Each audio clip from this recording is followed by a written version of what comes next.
When was the last time that you saw Oluwaise last?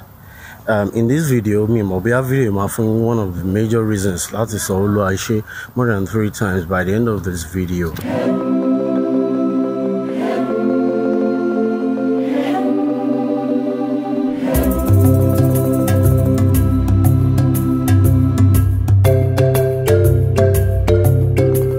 Yeah, Cabo sorry geography orúkọ tèmi ni Jawadi Tono.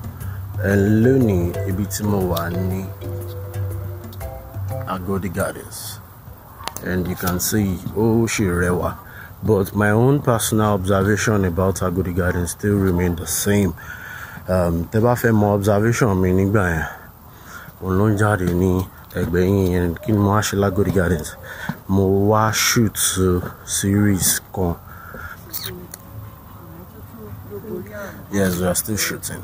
Bẹ́ẹ̀ni, a sì ń ya eré orí ìtàgé wa lọ. Àwọn òṣèré orí ìtàgé wa náà ni ẹsẹ̀ ń wò ní ẹ̀yìn mi yìí.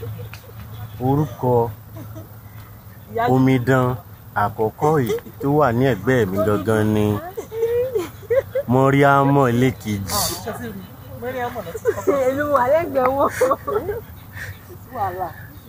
Ṣé wá rí orúkọ Òjòwú, ìyá tí ń bẹ ní ọ̀kan.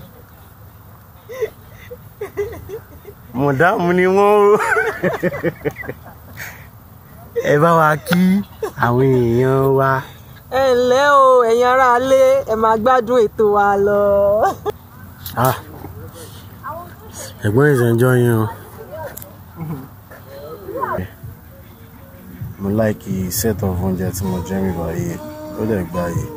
And drinking, ẹmu gan, mo like ẹmu gan. And ká máa mọ ẹmu ní agbègbè yìí. That's every time tí wọ́n wá ságbègbè mo máa ń ra ẹmu. Mo dẹ̀ máa ń mú torí mo fẹ́ràn ẹmu gan.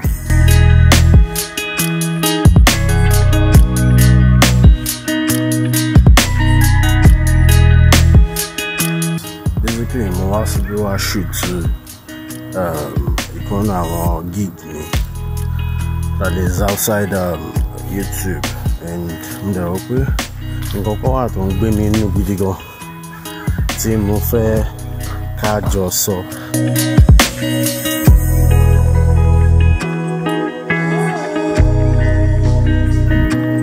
Ibi kíni roller coaster wọn ni mo ń gùn yìí, so mi mọ̀ nǹkan tó ń ṣẹlẹ̀ síbí báyìí. Nǹkan tí mo fẹ́ sọ lénìí gangan kọ́ ni. Nǹkan tí mo fẹ́ sọ lénìí gangan ni mo lọ sí Awotan níbi tí wọ́n ń dump refuse sí ní Ibadan, tẹ́yìn bá mọ̀ bẹ́ẹ̀ ni mo lọ lánàá.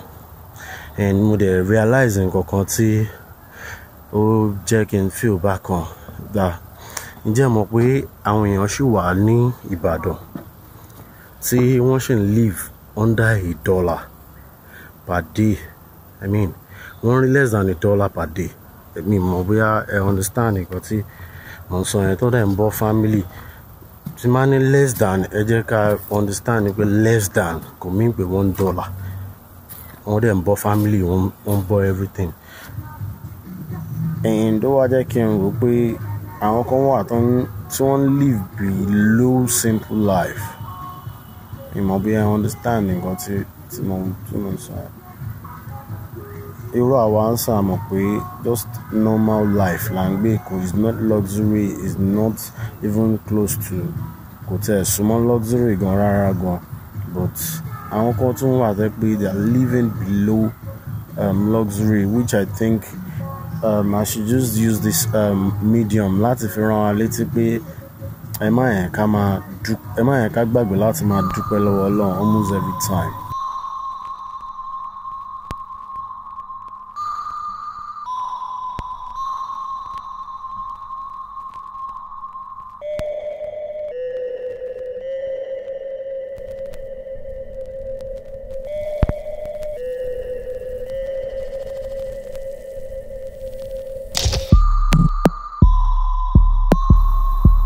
Mo lérò pé ẹ ti understand nǹkan tí mo ń try láti sọ nípa reason that I gbọ́dọ̀ máa give thanks and John to the at least mo kọ́ ọgbọ́n kan bẹ́ẹ̀ pé mo need to stop láti máa ronú nǹkan tó fẹ́ ṣẹlẹ̀ lọ́la but kí n fèsì nǹkan tó ń ṣẹlẹ̀ lọ́wọ́lọ́wọ́ nǹkan tí ìní ní láti offer mi so nǹkan tí mo fẹ́ focus ní ẹ̀mí tí ẹ fẹ́ máa ronú pé kí mo fẹ́ jẹ lọ́la mọ́ ìyìn ìfẹ́ kí yẹn wà ní ronú náà mo dẹ̀ mọ̀ pé tẹ́yìn náà bá lè ṣe the same thing mo mọ̀ pé ó máa help wa a lot and maybe we should stay away from social media.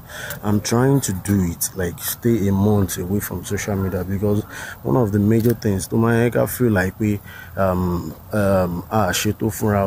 we are trying for ourselves but maybe major things to make our way try for our Tony okay Agodi Gardens more away me sharing got wale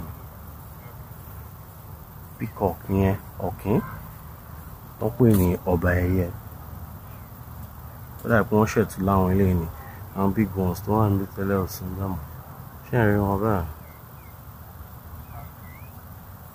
àwọn nìyẹn then bí tí wọ́n ti ń shoot ni mò ń wò ní ọ̀kan mi yẹ so gẹ́gẹ́ bí mo ṣe ń sọ lọ I think social media is on affect our gun. Maybe we should just move closer to nature because Bolonche Dawa originally go here.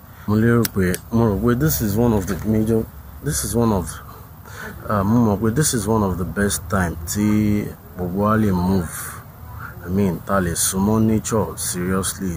I mean, Kade Tani that's my Czech family member. Everybody is doing fine because of one picture that Instagram or Facebook. We are better than our 23 lives. I just can explain because I mean by 3 lives. So our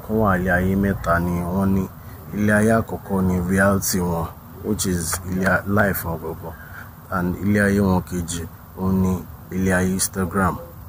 Otoni be life or about sharing Instagram and Ilya Keta on the Facebook.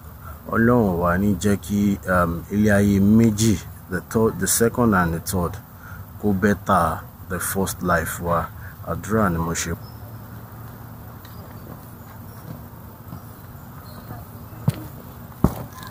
So if by any more we ma par episode sílé ni ṣùgbọ́n rẹ̀ pé the best achievement èèyàn lè achieve ní ayé ó ní ká fi ayé sílẹ̀ kó dájú bá ṣe bá lọ and ìdí rẹ̀ tí mo fi rò pé ohun tí ìwọ bá nípa láti ṣe ẹni tí ìwọ bá nípa láti ṣèrànlọ́wọ́ fún òun náà lẹ́ni kejì rẹ̀ ẹ jẹ́ ká tọ́jú rẹ̀ so kò ní jù báyìí lẹ́ má gbàgbé pé Yorùbá Pọ́nbélé ni wá lórí channel yìí ẹ bá wa subscribe ẹ bá wa like video yìí ẹ share ẹ jẹ́ kí àwọn tí kò tí gbọ́n pa channel yìí mọ̀ ń pa ẹ̀ bíbáyìí ni máa parí ẹ̀ sí ẹ má gbàgbé láti like ara yín ó dàbọ̀.